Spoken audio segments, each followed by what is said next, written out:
Di era globalisasi ini, kalau kita tidak mempertahankan jati diri, watak, kepribadian kita, pasti kita akan tergilas. Ini pun sudah luar biasa. Arus dari luar, baik yang membawa ajaran ekstrem kanan radikal dengan mengatasnamakan Islam, atau dari kelompok kiri yang ingin menjadikan Indonesia negara sekuler, negara yang tidak menghormati agama, negara yang mengecilkan peran agama. Agama merupakan private, ya, bukan masalah sosial, tapi masalah pribadi. Maka agama tidak harus didakwahkan, tidak boleh, bahkan tidak layak dijadikan agenda sosial, agenda masyarakat. Itu masalah pribadi. Nah, ini sangat bahaya. Nah, oleh karena itu, dengan prinsip kita membanggakan kepribadian kita, yaitu Islam Nusantara, Islam yang berbudaya, Islam yang berkarakter, Islam yang ramah, kita mampu mempertahankan jati diri kita, watak kepribadian kita menghadapi era globalisasi. Jadi Kiai Said ingin mengatakan bahwa sebenarnya hari ini kita sedang mendapatkan serangan yang sangat kuat. Serangan itu hanya bisa dihadapi dengan sebuah pertahanan yang baik. Betul.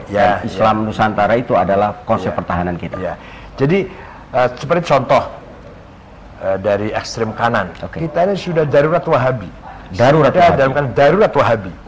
Coba kalau kita tidak punya prinsip yang kuat, yaitu mempertahankan Islam ala Islam Nusantara, metode yang kita percaya yaitu tawassul, tawazun, dan tasamuh, dengan paradigm al-muhafadzah al-qadimis salih wal akhdhu bil jadidil aslah, kita akan kalah dengan mereka. Mereka seakan-akan paling Islam, paling benar, paling sesuai dengan ajaran Rasulullah. Begitu kan klaim mereka, padahal yang kita amalkan sehari-hari juga ajaran Rasulullah SAW, tidak keluar dari sunnah Rasulullah. Hanya kita berwawasan luas,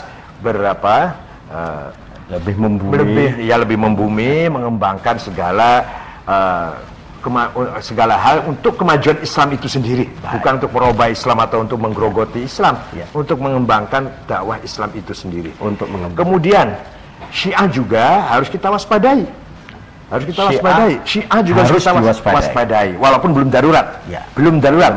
Syiah juga harus kita waspadai, karena Syiah juga tidak cocok dengan budaya Islam Nusantara. Pokoknya nanti ajaran Syiah itu pasti akan tertolak oleh kader-kader atau alumni-alumni pesantren yang sudah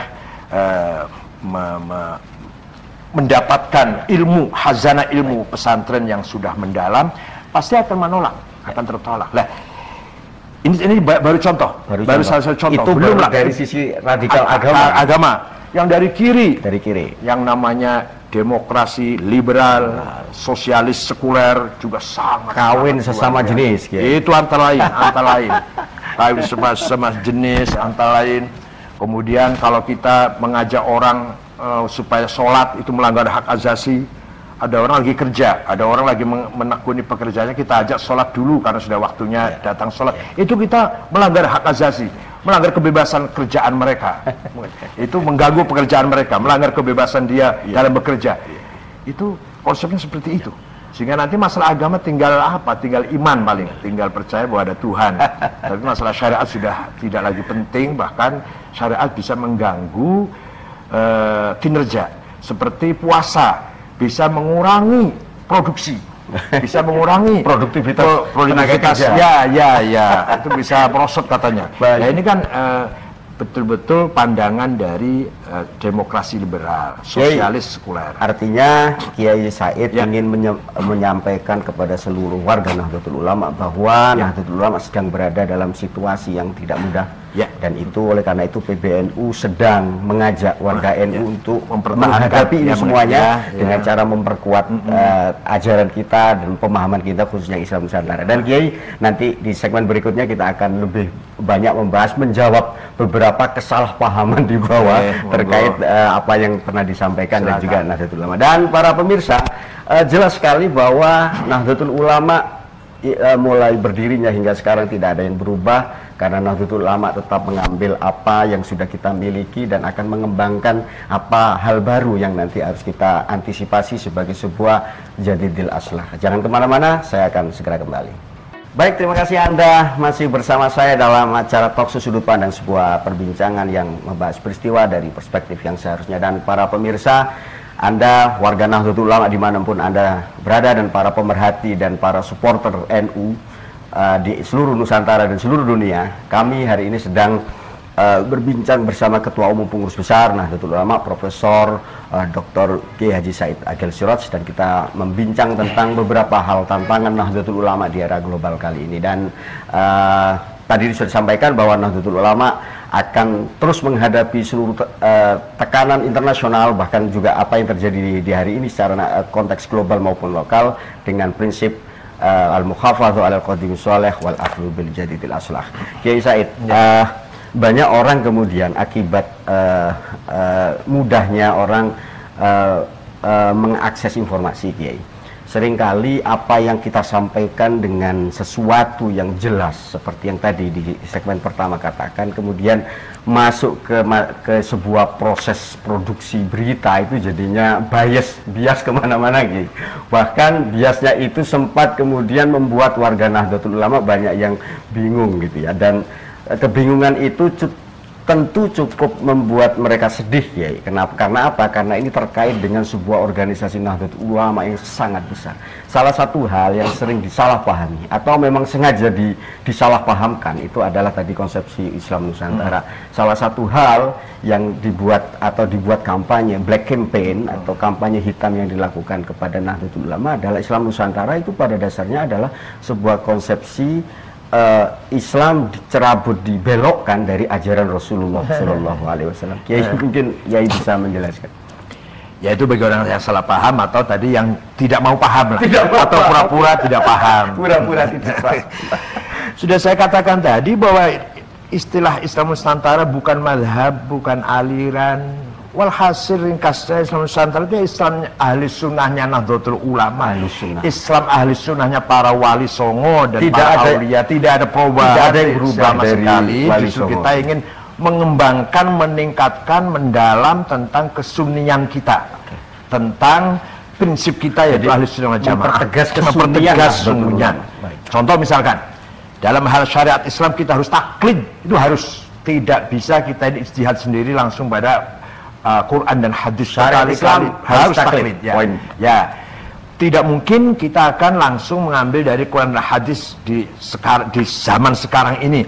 Kita harus taklid pada salah satu imam, terutama Imam Abu Abdullah Muhammad Asy-Syafi'i, itu wabil khusus itu. Karena apa? Karena beliau telah berjasa besar mencari konsep tawassut wasatiyah dalam syariat. Itu Imam Syafi'i. Tawassut wasatiyah. Ya, tawassut dan wasatiyah dalam syariah.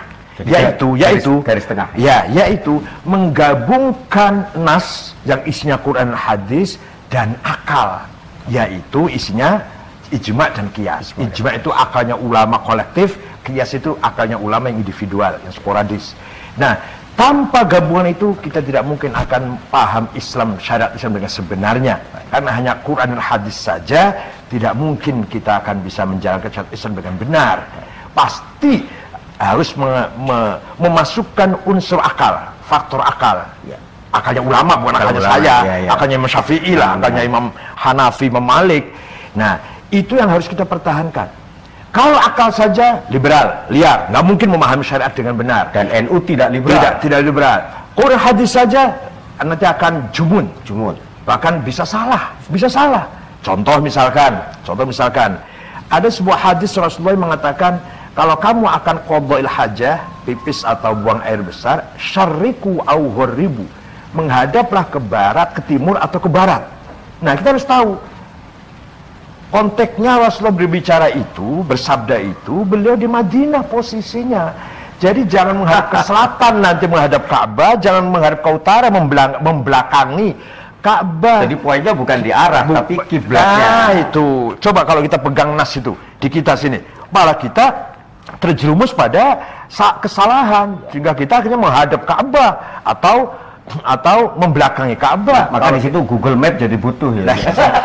di situ kita harus pemahaman bahwa maksudnya, maksud daripada tujuan daripada sabda Rasulullah adalah jangan menghadap atau membelakangi Ka'bah. Nah, kalau di Indonesia ya harus menghadap ke utara atau ke selatan, harus, jangan ke barat atau ke timur.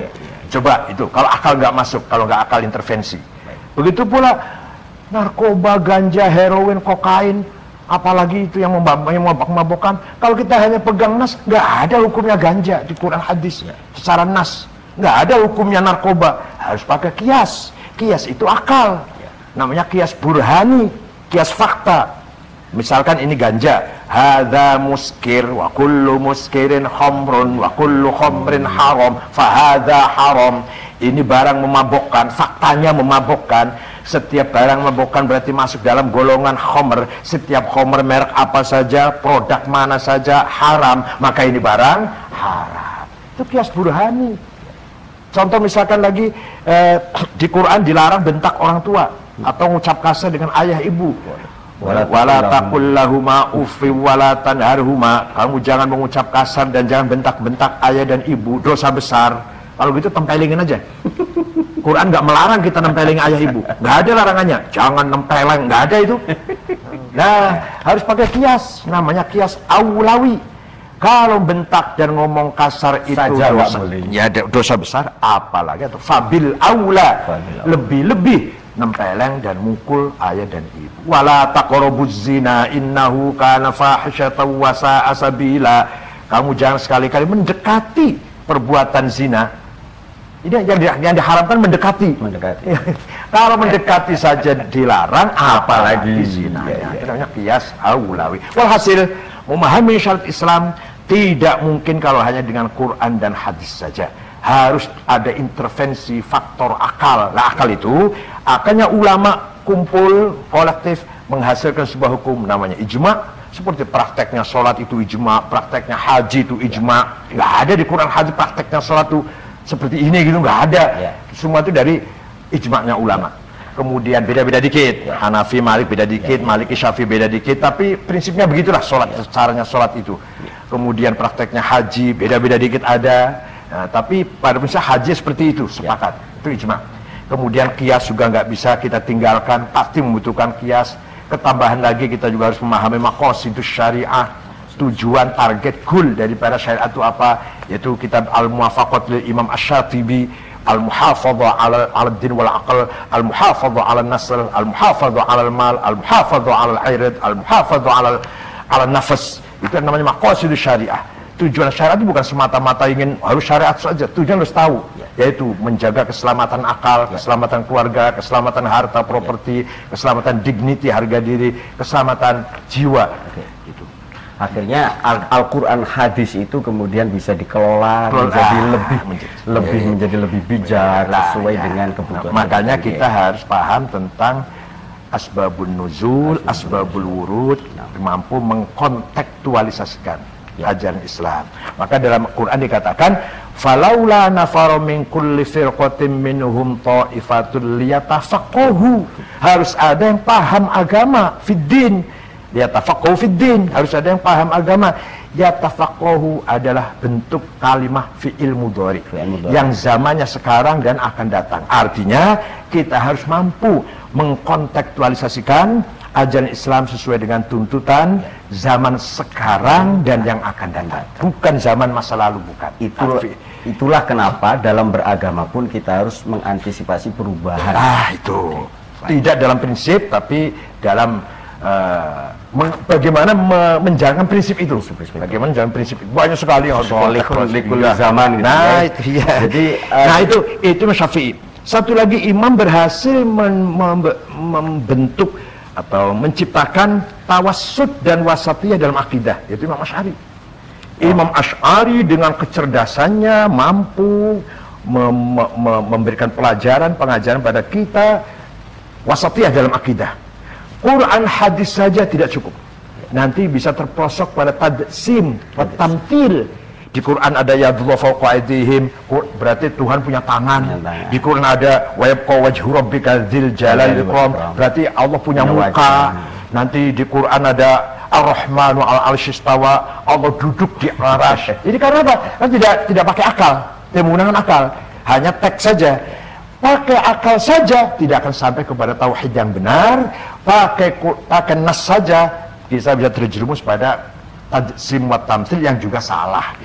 Imam Asy'ari, Abul Hasan Al-Asy'ari yang wafat pada tahun 324, dalam kitabnya Maqalatul Islamiyyin Al-Ibanah Ar-Risalah ila Ahli Taghr Al-Luma telah memberikan gagasan yang cerdas, yaitu dengan sifat 20 bagi Tuhan.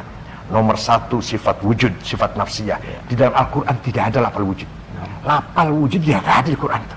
Jadi itu artikulasi yang luar biasa. Dari semua asmaul husna yang ada di Quran, beliau kemudian mengatakan Allah mempunyai sifat nafsiyah, namanya wujud. Yang kedua, qidam. Itu sifat qidam, waqo, mukhal hawadisi, qiyamu nafsi, sifat nafsiyah, salbiyah, ma'ani, qudrah, iradah, sama, basar, ilmu, hayah, kalam, ma'nawiyah, kaunuhu qadiran, kaunuhu muridan, kaunuhu sami'an, kaunuhu basiran, kaunuhu, dan sifat aliman, hayyan, mutakalliman, sifat ma'nawiyah. Maka sifat yang wajib bagi Allah ada 20. Berarti yang mustahil juga 20. Yang jaiz 1. Luar biasa itu. Yang akhirnya kita kenal dengan ide cerdas bagaimana mengajarkan, mengenalkan, memperkenalkan Allah kepada umat Islam dengan metode yang sangat mudah, tapi juga bermanfaat, efektif sekali. Kalau masing-masing kita memahami Allah melalui Quran, hadis, nggak mungkin kita kenal dengan sifat-sifat Allah. Kalau nggak kenal sifat Allah, berarti tidak bisa mengenal Allah, nggak bisa menyapa, memanggil Allah, nggak mungkin. Kalau kita belum mengenal sifat-sifatnya. Imam Asy'ari berjasa besar, menggagas dengan metode yang luar biasa, wasatiyah antara Quran, hadis, dan akal. Lahirlah ilmu kalam. Satu lagi orang berjasa besar dalam wasatiyah, Imam Ghazali.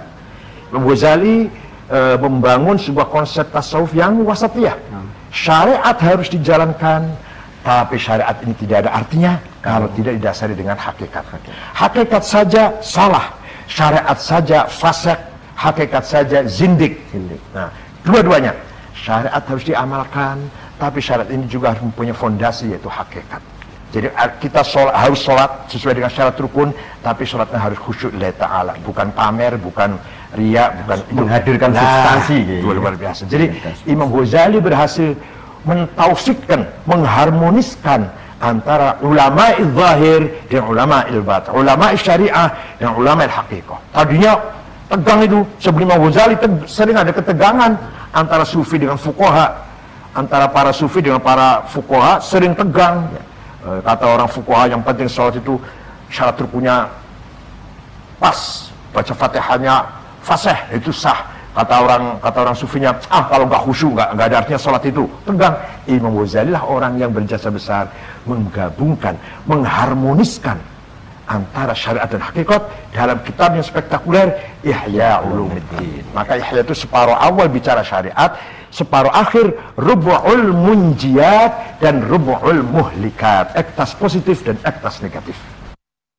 Satu lagi orang yang berjasa besar menggabungkan antara agama dan budaya, yaitu Hadratus Syekh Haji Hashim Asy'ari, menggabungkan antara Islam dan watoniyah.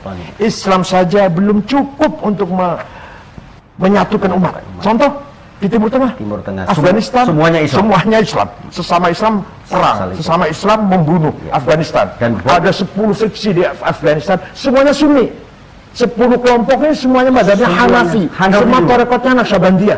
Perang nggak karu-karuan. Di Somali nggak ada Syiah, nggak ada apa. Semua Maliki. Tarekatnya Syadziliyah, perang antar mereka. Walhasil, kenapa mereka perang? Karena tidak ada Mbah Hashim. Karena tidak ada semangat nasionalisme. Tidak ada semangat ingin ingin menyelamatkan keutuhan negaranya. Di kita ini ada konflik, ada ketegangan, ada. Di Sampang terjadi, di mana-mana terjadi, di Jember, di Kuningan, Jawa Barat, di Banten. Tapi ketegangan itu tidak lama dan tidak meluas. Mampu kita meminimalisir, melokalisir. Kenapa? Kita semua mengingatkan mereka, kita ini sama-sama saudara sebangsa di tanah air. Beda aliran, beda madhab, beda pilihan lah, tapi kita sama-sama saudara sebangsa di tanah air. Persatuan Indonesia. Mari kita pentingkan, kita dahulukan keselamatan keutuhan NKRI. Itu Mbah Hashim Asy'ari. Maka Mbah Hashim sering memberi pesan kepada Kiai Wahid Hashim putranya, Allah yarhamu, jangan sekali-kali kamu pertentangkan antara Islam dan nasionalisme. Islam bisa kuat karena semangat dengan nasionalisme, nasionalisme bisa kuat juga karena diisi dengan spirit Islam. Islam saja belum tentu bisa mempersatukan umat, nasionalisme saja nanti nasionalisme yang sekuler, yang kering kalau tidak diisi dengan nilai-nilai agama. Maka sangat paralel antara Islam dan nasionalisme itu. Itu Mbah Hashim. Saya, mohon maaf, lebih dari itu. Lebih dari itu. Kalau saya, nasionalisme dulu baru Islam. Kalau saya. Kenapa? Kenapa? Karena kita berjuang Islam itu di atas bumi. Jadi bumi dulu kita selamatkan, tanah air dulu kita selamatkan, baru kita dakwah, baru bangun masjid, bangun pesantren, bangun madrasah, bangun NU di atas bumi. Jadi bumi dulu mari kita selamatkan. Bumi Indonesia kita selamatkan, kita pertahankan, kita jaga keutuhannya. Baru kalau sudah bumi ini, bumi tanah air Indonesia ini stabil, aman, kuat persatuannya, kita bangun masjid, kita bangun madrasah, kita bangun pesantren, kita bangun majelis taklim, kita berjuang Islam di atas bumi yang stabil. Sekarang apa bisa dakwah di Irak? Apa bisa dakwah di Suriah? Apa bisa tenang belajar di Yaman? Apa bisa dakwah, apa bisa maju keilmuan, peradaban, intelektual di Afghanistan? Apa bisa menghasilkan suatu peradaban yang luhur di Somali, di negara-negara konflik? Nggak mungkin. Di Indonesia, bumi dulu kita pertahankan, baru kita bangun peradaban Islam. Pengajian maju, ajaran Islam, pendidikan, diskusi, seminar, malam-malam kok orang kumpul 10.000 pengajian atau sholawatan. Luar biasa. Kenapa? Karena aman. Karena tanah air kita aman. Jadi al-amnu qoblal iman. Al-amnu qoblal iman. Aman dulu baru bicara iman, baru bicara agama lah. Dakwah di ya. Tidak berurusan dengan keyakinan ya kalau. Enggak, tidak. Itu kan bahasa ringkasnya begitu. Bahasa ringkasnya al-amnu qoblal iman. Stabilitas kita wujudkan dulu, kondisi keamanan kita pertahankan dulu, baru kita di sini mengembangkan agama, mengembangkan kemajuan agama. Hanya bahasa ringkasnya al-amnu qoblal iman. Baik ya, itu banyak penjelasan, nanti kita akan lebih perdalam lagi. Dan para pemirsa, dari penjelasan Kiai Said jelas sekali bahwa value, ajaran, konsepsi Nahdlatul Ulama ini sudah sangat luar biasa. Sebuah peradaban hasil sebuah kajian tawasud dan wasatiyah yang luar biasa di bidang akidah, di bidang syariah, di bidang akhlak, bahkan di bidang kebudayaan. Telah dilakukan di Nahdlatul Ulama dan semuanya sudah ada lengkap di sini, maka tidak ada kekhawatiran, tidak ada keraguan bagi kita untuk tetap di Nahdlatul Ulama. Dan sebagaimana Anda jangan kemana-mana, kami akan segera kembali. Terima kasih Anda masih bersama saya Hakim Jaili dalam acara Talkshow Sudut Pandang, sebuah perbincangan yang membahas peristiwa dari perspektif yang seharusnya. Dan kita sedang berbicara tentang Jam'iyah kita tercinta Nahdlatul Ulama yang hari ini dan selamanya akan menegaskan untuk tetap menjaga Islam Ahlus Sunnah wal Jamaah bi thariqati Nahdlatul Ulama. Dan itu tidak hanya untuk Indonesia tetapi juga untuk peradaban dunia. Dan kami bersama Profesor Dr. Kiai Haji Said Agil Siraj, Ketua Umum Pengurus Besar Nahdlatul Ulama. Kiai, kalau Kiai tadi jelaskan bahwa tidak ada yang berbeda di dalam yang sedang diperjuangkan oleh PBNU periode ini, mulai dari yang ketika NU didirikan oleh Mbah Hashim hingga saat ini, semuanya adalah terkait dengan apa yang disebut dengan paham keagamaan, yaitu di bidang akidah, syariah, dan juga tentang di bidang tasawuf, dan kemudian terkait juga dengan sikap kemasyarakatan kita. Tadi ada poin yang sangat penting tentang tawasud dan wasatiyah.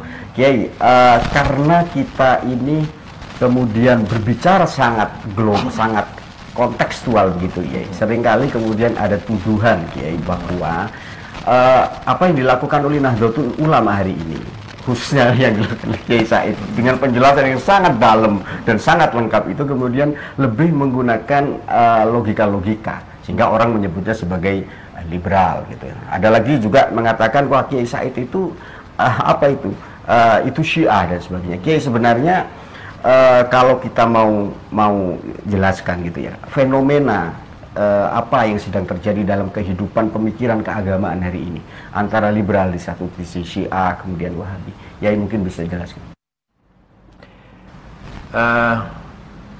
saya memaafkan, memaklumi orang yang kurang paham tentang diri saya barangkali, atau yang tidak mau paham, atau yang pura-pura nggak paham, atau nggak paham-paham ya. Yang namanya liberal itu adalah pola pikir yang sangat bebas dari rambu-rambu, dari batasan-batasan. Cara berpikir saya masih dibatasi oleh prinsip-prinsip Ahlussunnah wal Jamaah. Saya kalau berbicara masih mengambil dari pendapatnya para imam. Tidak pernah saya ngarang sendiri, tidak pernah.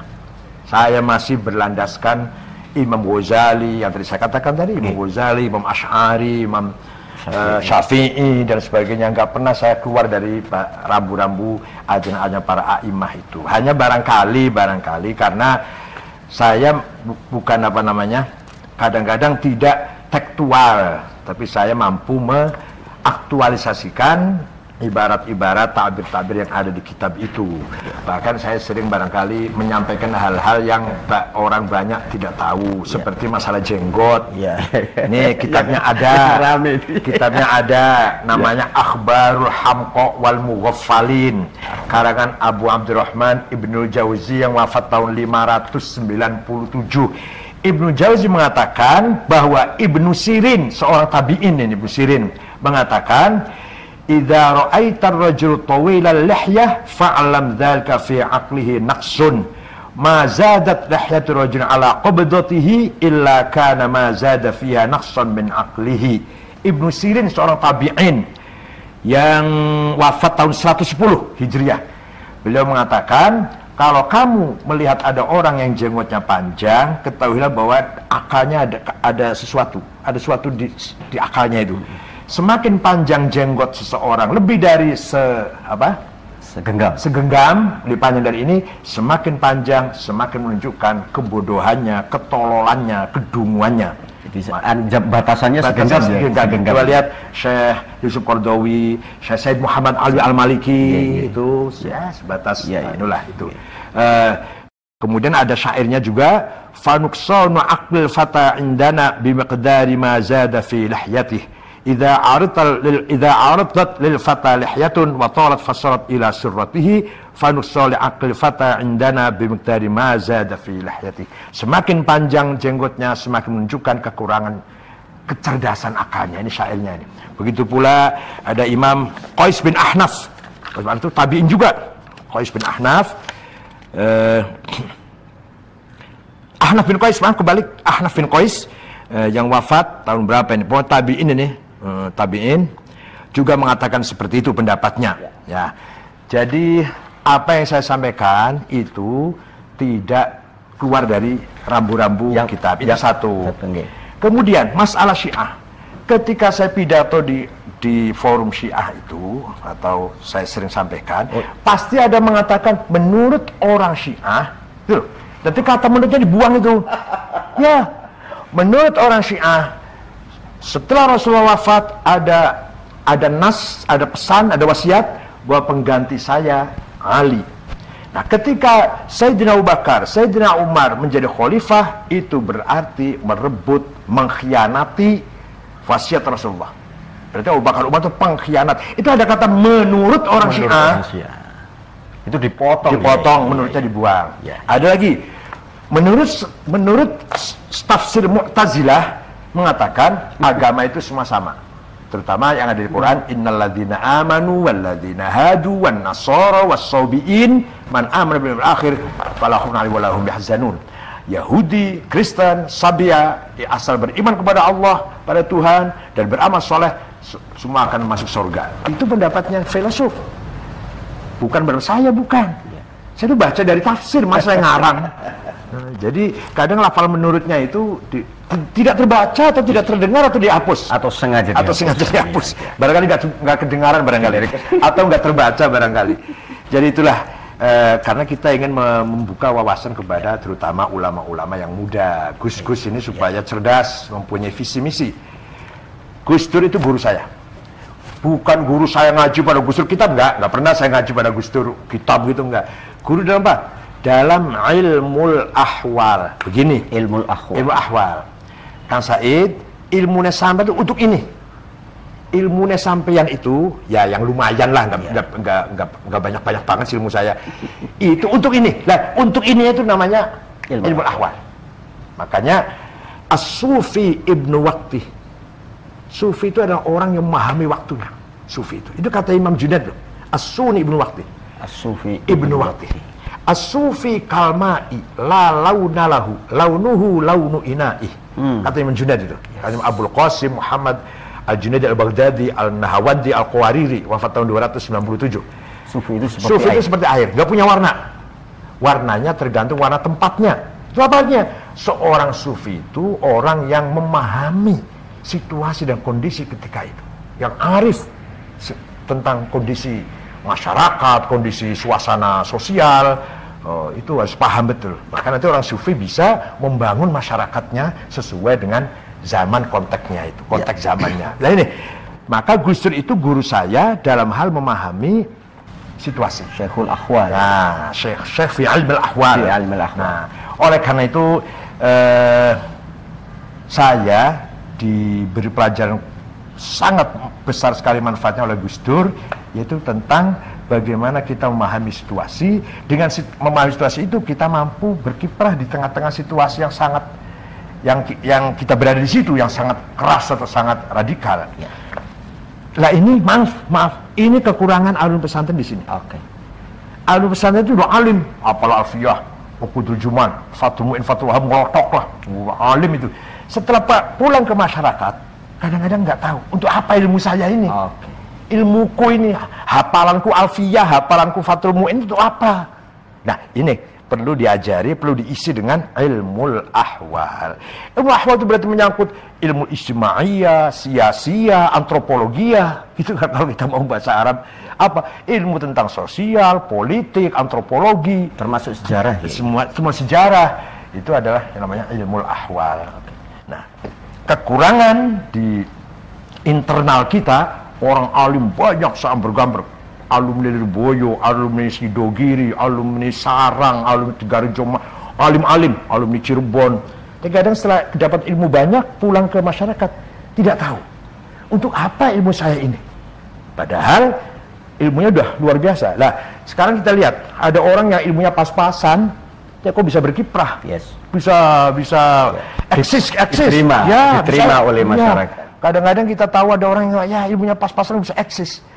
Pegang ketua ini, pemimpin ini suaranya didengar, tulisannya dibaca orang, karena mereka mampu mengkontekstualisasikan dengan memahami kondisi yang sedang ada.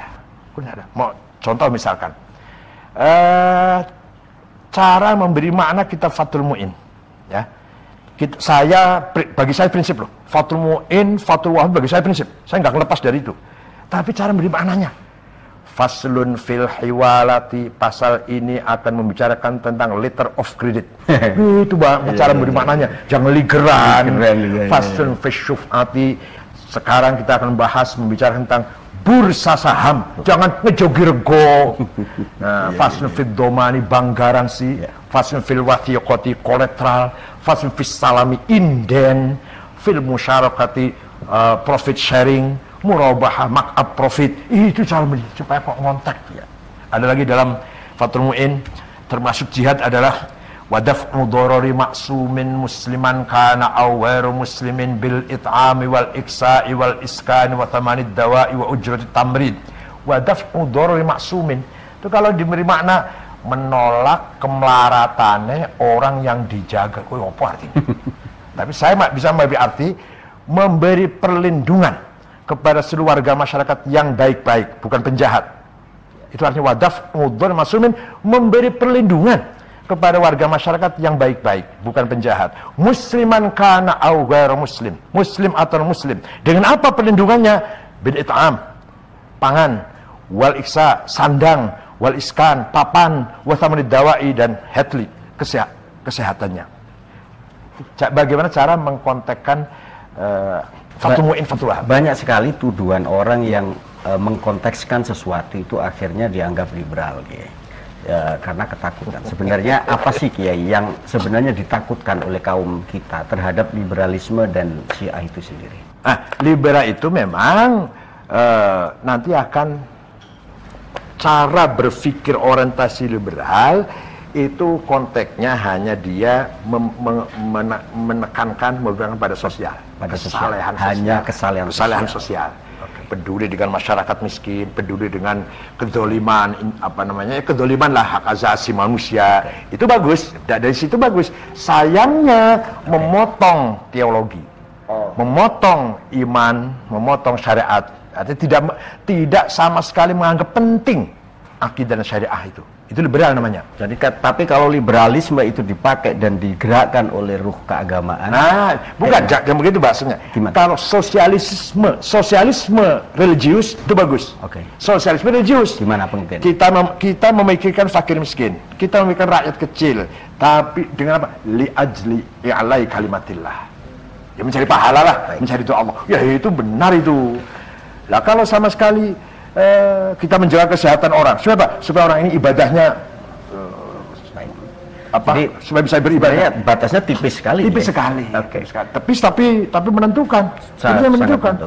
Ketika saya berkiprah membangun masyarakat, jangan lupa semua itu adalah pada al-ghayatul quswa, tujuannya, goalnya adalah li ajli alai kalimatillah. Banyak pesantren karena monster liberal ini Kiai, akhirnya tidak mau belajar atau membaca buku-buku yang bukan memang ar-rajul aduwwu ma jahil. Orang itu kadang memusuhi apa yang dia tidak tahu. Nah, kalau tahu, coba kita harus tahu semua. Kita harus tahu. Sekarang orang kalau tidak paham situasi politik sekarang, baik internasional maupun nasional, pasti akan kemakan politik. Akan kemakan politik. Karena banyak sekali sesuatu yang tindakan politik kelihatannya baik, ideal, tapi pada hakikatnya dia hanya kepentingan pribadi, kepentingan kelompok, kepentingan partainya. Dan ini banyak sekali kalau kita nggak ngerti situasi dinamika politik baik domestik maupun internasional, kita akan tergilas oleh ketidaktahuan kita itu. Dan Nahdlatul Ulama akan menyelamatkan itu semua Kiai. Karena di Nahdlatul Ulama itu berkumpul para ulama dengan berbagai kedisiplinan kepanjangan dari pesantren, kepanjangan dari ulama-ulama pesantren. Tanpa pesantren NU tidak ada apa-apanya.